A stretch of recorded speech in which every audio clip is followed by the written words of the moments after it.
A sunburned man found a lump on his arm. This is what happened to his brain. KC is a 45-year-old man presenting to the emergency room with a 15-minute seizure. His wife Jennifer tells the admitting nurse at admission that he had been developing a weakness on the left side of his body over the last few days. You see, KC was a farmer on rural Middle America. Every year he was sunburned for at least 3 months from working out in the fields. He didn't really care about anything for his health because he'd been okay his whole life. Several months ago, a sunburned KC found an asymmetrical pigmented lesion with irregular borders growing rapidly on the skin of his right arm.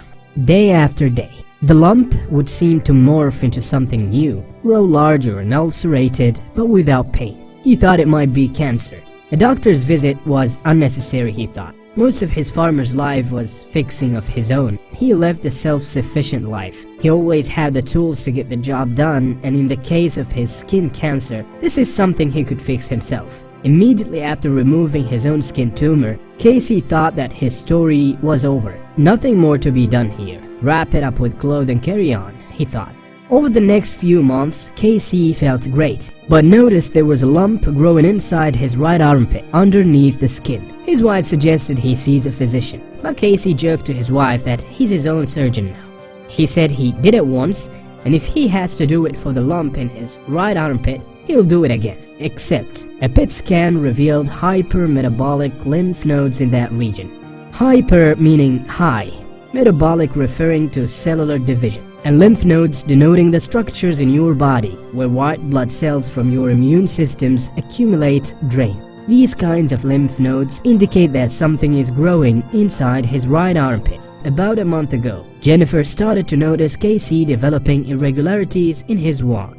It appeared to look like a limp, that when confronted about it, Casey would deny anything. He actually couldn't see himself deteriorating. He started to develop a weakness on his left side and began developing headaches that were so bad. He'd feel as if someone were pushing from inside his skull against his eyes. The characteristics of a primary tumor, it means that Casey doesn't have brain cancers elsewhere in his body, and they've spread to his brain. Looking at the cells under microscope, multiple markers were positive for a type of skin cancer based on presence of the polymer that gives tissue color and pigmentation, something called melanin. Even though Casey had removed the cancer from the skin of his right arm, it appears that cells from that primary tumor are now growing in mass in his lymph nodes and in his brain.